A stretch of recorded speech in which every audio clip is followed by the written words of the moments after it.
Bhagavate Vasudevaya. Om Namo Bhagavate Vasudevaya.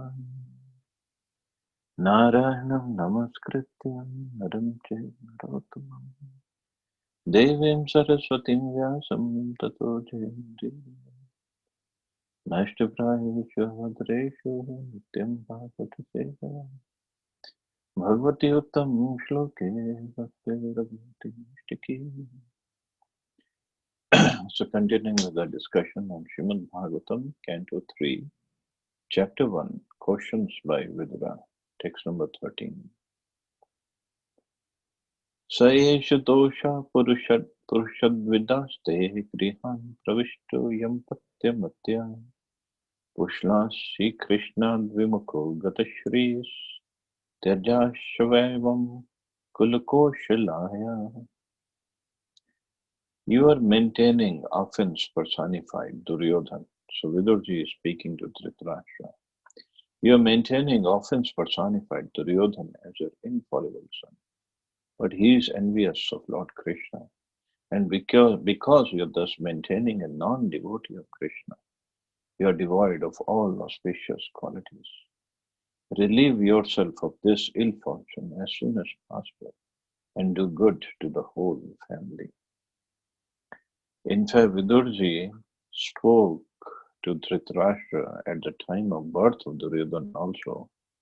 I think it is mentioned in Mahabharata that when Duryodhana was born, there was a tumultuous sound of donkeys crying.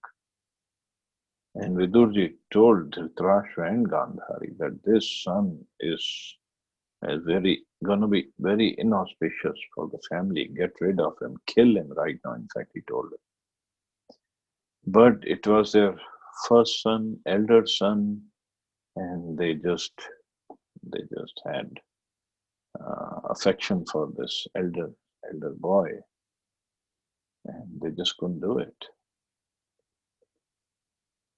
But now Vidurji is saying again, he is envious of Krishna, Duryodhana, and you are maintaining a non-devotee, and so relieve yourself of this ill fortune as soon as possible and do good to the whole family. A good son is called apatya, one who does not allow his father to fall down.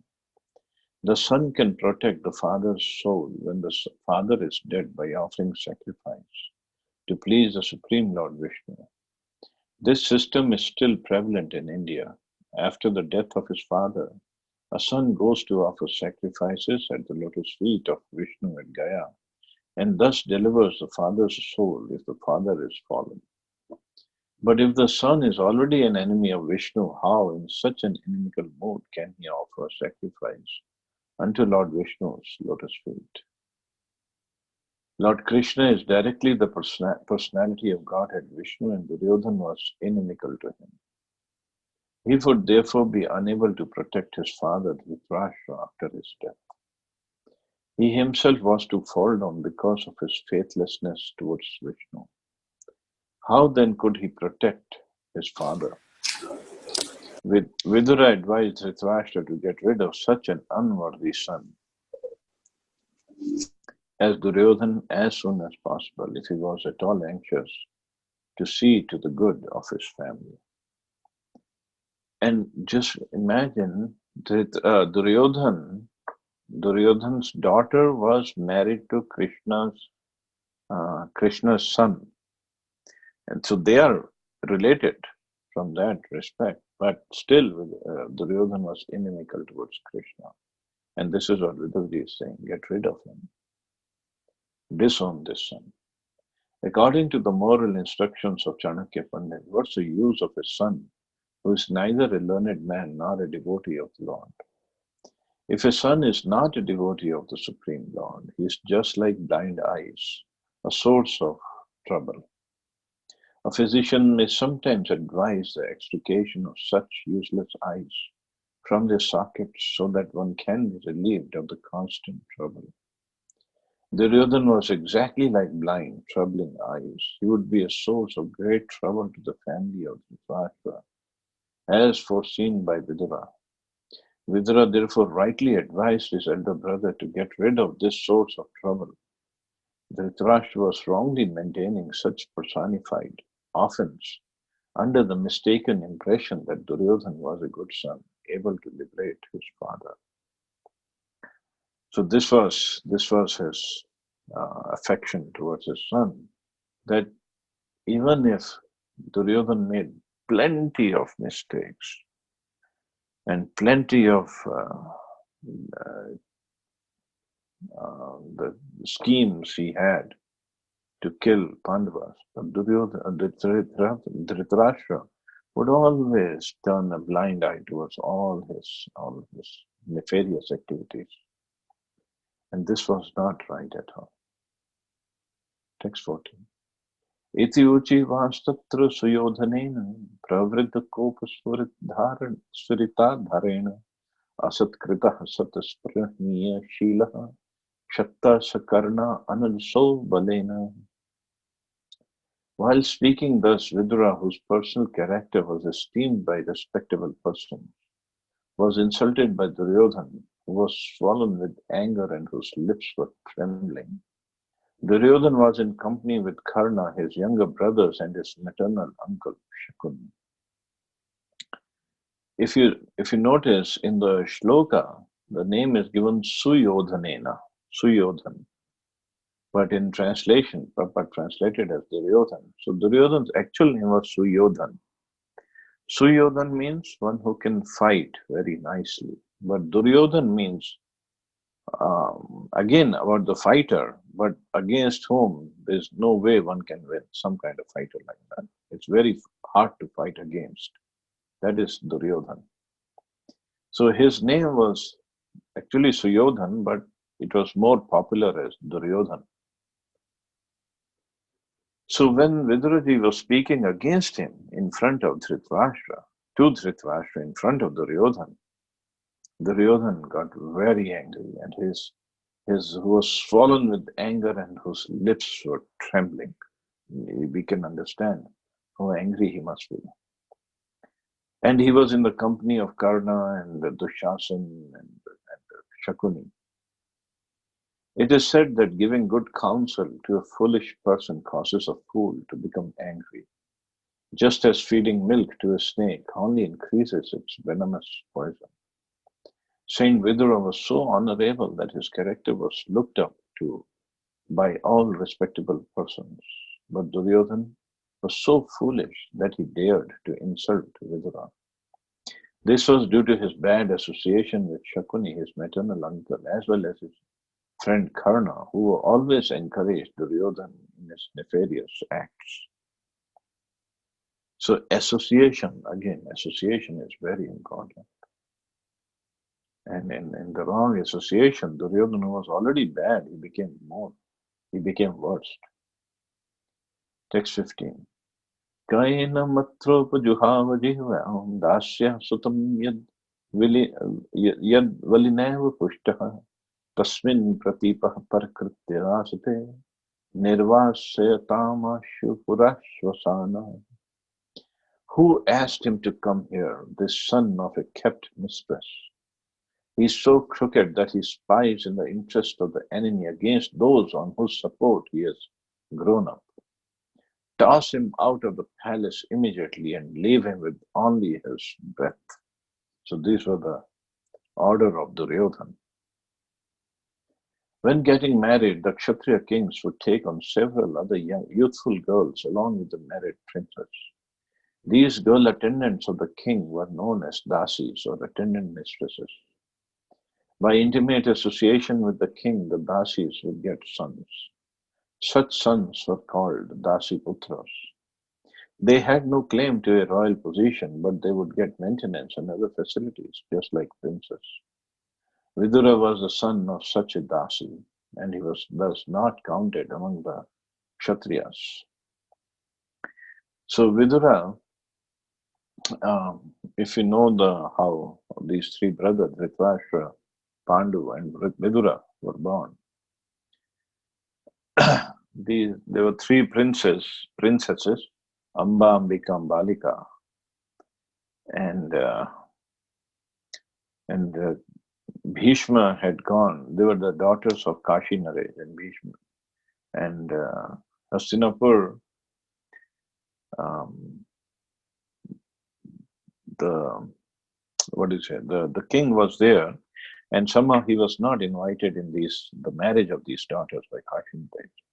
So Bhishma went there, and he kidnapped the three princesses, Amba, Ambika, and Balika, to be married to to to the king of Hastinapur, Vichitravirya.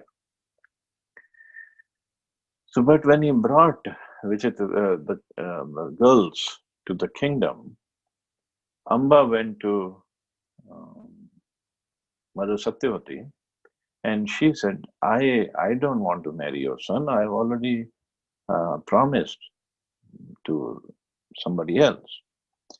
So Mother Satyavati said, "So Amba cannot be married to my son, but other two girls, Ambika and Ambalika, can be married." So Amba went back to that king whom she loved and she wanted to marry. But that king refused to marry her. He said, Bhishma had kidnapped you, and rightfully you are his.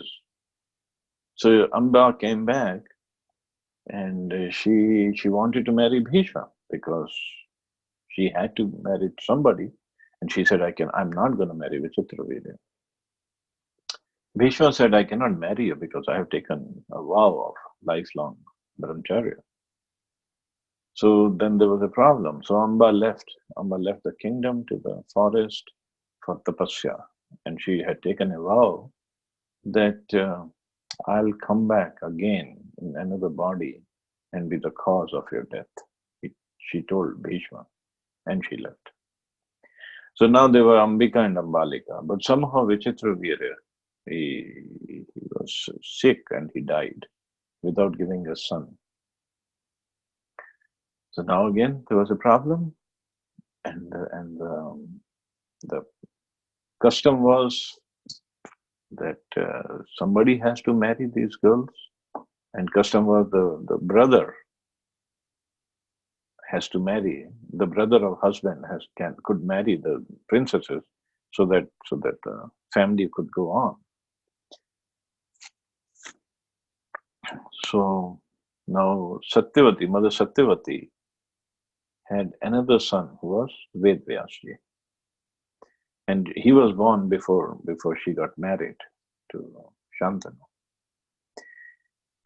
So Vedvyasji was called. So Vedvyasji was doing his tapasya in Badrika ashram. So he came because his mother had called. And of course, Bhishma Dev had also gone to get him. So Vedvyasji came, and Vedvyasji and Mother Satyavati said, "Okay, give me a son through the eldest princess." And Vedvyasji agreed, but he said, "Mother, I'm just coming from tapasya, and I'm not in the right mood or right position to give you a son, to give you a hire. So let's wait for a while." But Mother Satyavati said, "No, no, no, this cannot wait. So give me the son." So Vedvyasji said, "Okay." So Vedvyasji went in the room with the eldest princess, Ambika. So, but when she saw Vedvyas, and Vedvyasji was, as we said, he was doing tapasya and he came because Mother Satyavati had called him. So Ambika, just out of fear, she closed her eyes with when she was with Vedvyas. So Vedvyasji got little worried, and he came out of the room and he told Mother Satyavati that the son born of this girl would be blind because she closed her eyes at the time of conception. And that son was Dhritarashtra. He was blind. So Mother Satyavati insisted, "No, no, no, you do it again with the other princess, and I want a nice heir to the kingdom, to the throne." So Vedvyasji went, and this other girl, Ambalika, she she didn't close her eyes, but looking at Vedvyasji, she got really scared. So when Vedvyasi came out and he told Mother Satyavati that the boy will be born, but he will not have good health because mother got scared at the time of conception. Then Mother Satyavati again requested him, okay, now you do again with Ambika. And but these two princesses, Ambika and Ambalika, they were so scared of Vedvyasi. They could not actually hold his teja. So this maid servant had come with the girls from their house. So they sent this maid servant to have the conception with Vedvyasi. So Vedvyasi entered the room and he had the conception with this maid servant, and he came out and then he told Mother Satyavati what happened, and he said, although that so this boy who will be born from this maid servant will be a great scholar, but since he won't be a kshatriya, he won't be able to be the king. So that's how Vidurji was born, and he became, because he was a great scholar, he became the prime minister of the kingdom. And in fact, he was the one who opposed Dhritarashtra becoming a king because Dhritarashtra was blind. And he proposed Pandu should become the king, and Brahma Pandu wasn't keeping good health, and he died. And somehow Vidurji, he being a devotee of the Lord, he understood who the Pandavas were, and he always protected all the five Pandavas. And here now Duryodhana is getting angry that why is he giving this advice to his father to kick him out? And Duryodhana himself got so angry that he gave the order to kick Vidurji out. So here the purport is King Dhritarashtra was very affectionate towards his younger Dasiputra brother Vidura. And Vidura was a great friend and philosophical advisor to Dhritarashtra. Duryodhana knew very well that Vidura was a great soul and well-wisher, but unfortunately he used strong words to hurt his innocent uncle.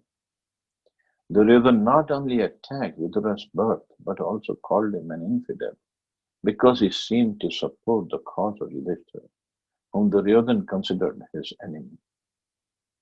He desired that Vidura be immediately put out of the palace and deprived of all his possessions.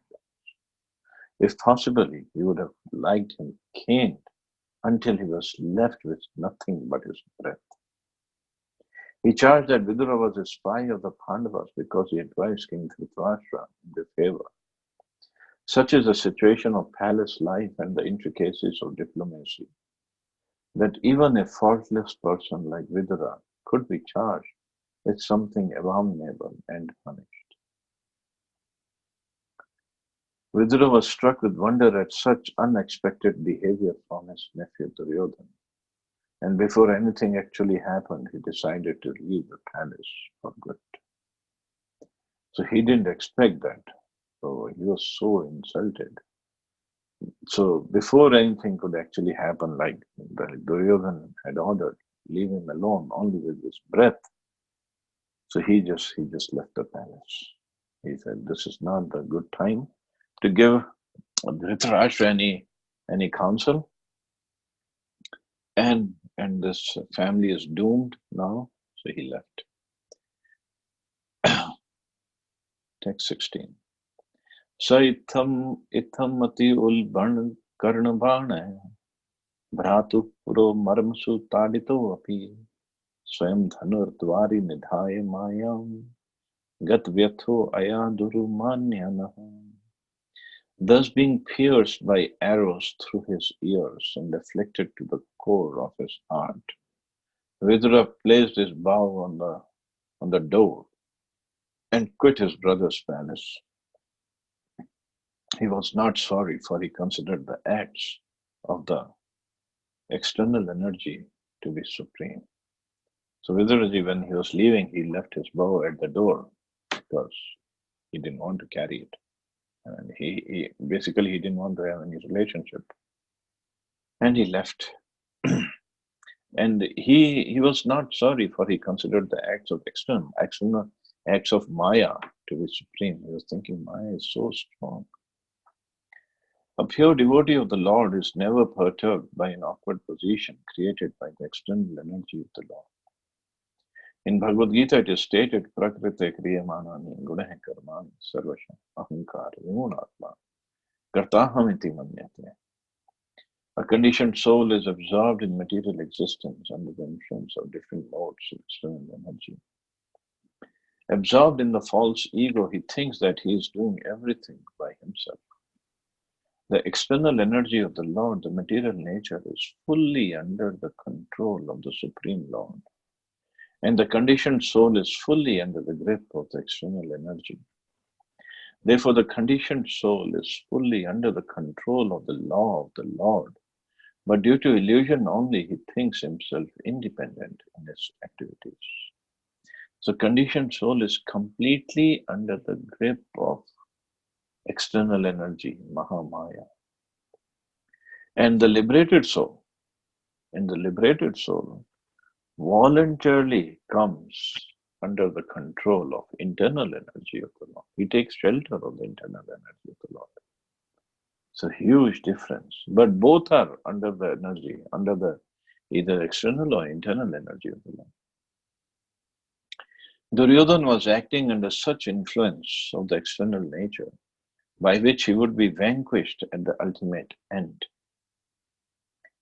He could not accept the sound advice of Vidura, but on the contrary, he insulted such great soul, who was a well-wisher of his whole family.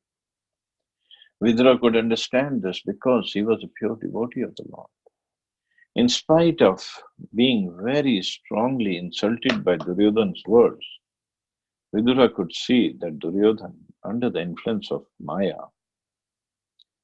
the external energy, was making progress on the path towards his own ruination. He therefore considered the acts of external energy to be supreme, yet he also saw how the internal energy of the Lord helped him in that particular situation. Means he saw how Krishna's internal energy, the spiritual potency, was helping him. Means he could see, first of all, the act of Maya, and he did not get angry at Duryodhana at all. He just peacefully he left. A devotee is always in a renounced temperament because the worldly attractions can never satisfy him. Vidura was never attracted by the royal palace of his brother. He was always ready to leave the palace and devote himself completely to the transcendental loving service of the Lord. Now he got the opportunity by the grace of Duryodhana, and instead of being sorry at the strong words of insult, he thanked him from within because it gave him the chance to live alone in a holy place and fully engage in the devotion service of the Lord. So this is what devotees are looking for, to get any chance to be engaged in devotion service and get out of the engagements of Maya. The word gat vyatha, without being sorry, is significant here, because Vidura was relieved from the tribulations which trouble every man entangled in material activities. He therefore thought that there was no need to defend his brother with his bow, because his brother was meant for ruination. Thus he left the palace before Duryodhana could act. Maya, the supreme energy of the Lord, acted here both internally and externally. So this is how Vidurji left. And look at Krishna's arrangement. So Krishna made all this arrangement. So Vidurji was insulted, and Duryodhana, because committing so much of Vaishnava offense, of course against Vidurji, against Draupadi, against the Pandavas, he was going to die.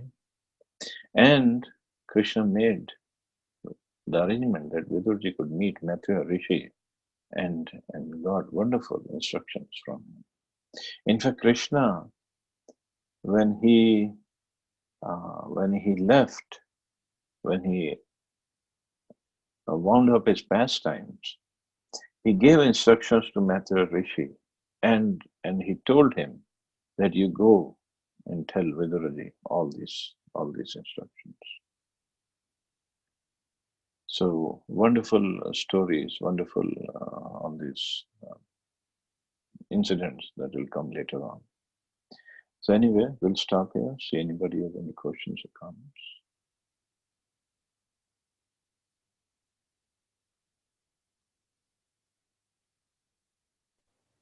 Hare Krishna, Prabhuji. Hare Krishna.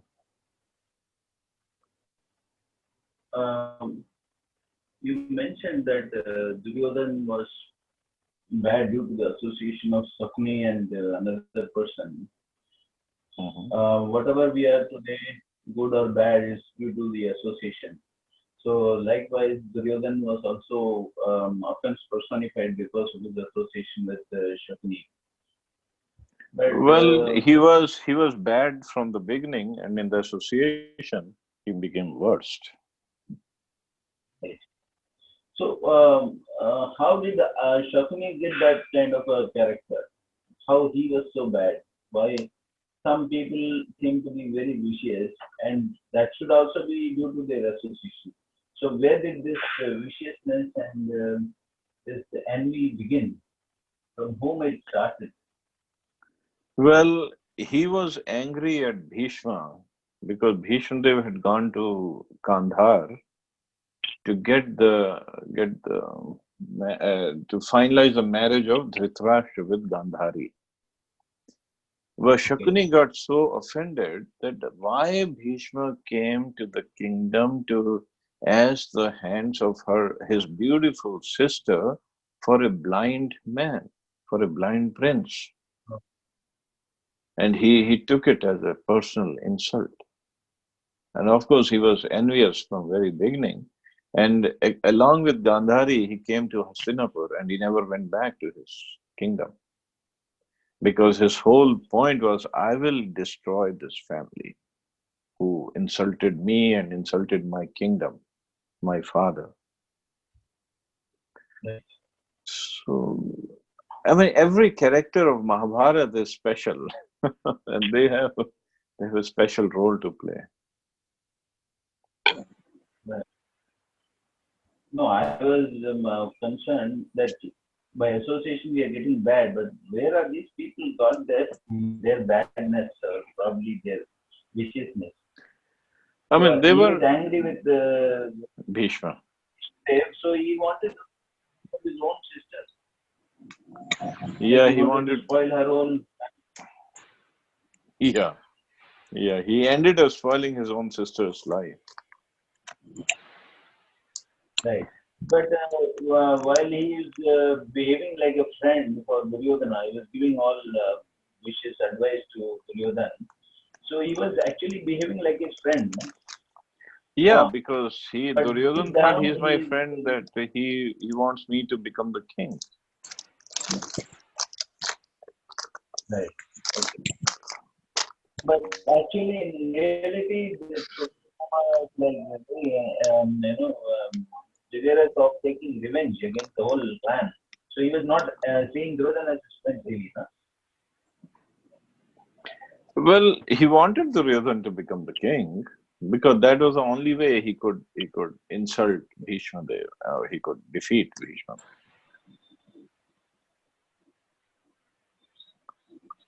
How deep down it's really very difficult to understand what's going on.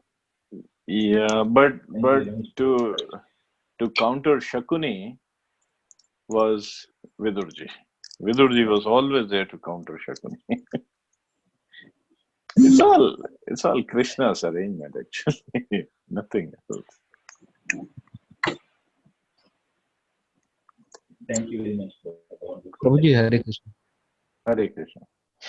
Prabhuji, Shakuni, wasn't he jealous because Gandhari, when she got married to Dhritarashtra, and she has promised this, that entire life she will be blind because her husband is blind, and she put a tap on the eyes, because of that, I think, this is mentioned somewhere that Shakuni was very angry on this, that why she has to marry a blind person, and Yeah, yeah, that's why that he way. has No? taken out He had, because he was angry at Bhishma. Why he brought this proposal. proposal to marry? I mean, his sister is so beautiful, and marrying a blind man. And Gandhari, although she was chaste, very great lady, amazing.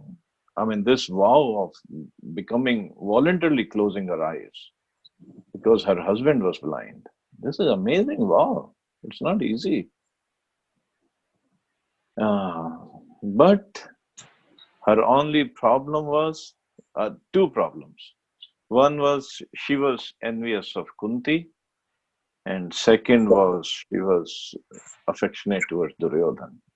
Too much affectionate towards Duryodhan.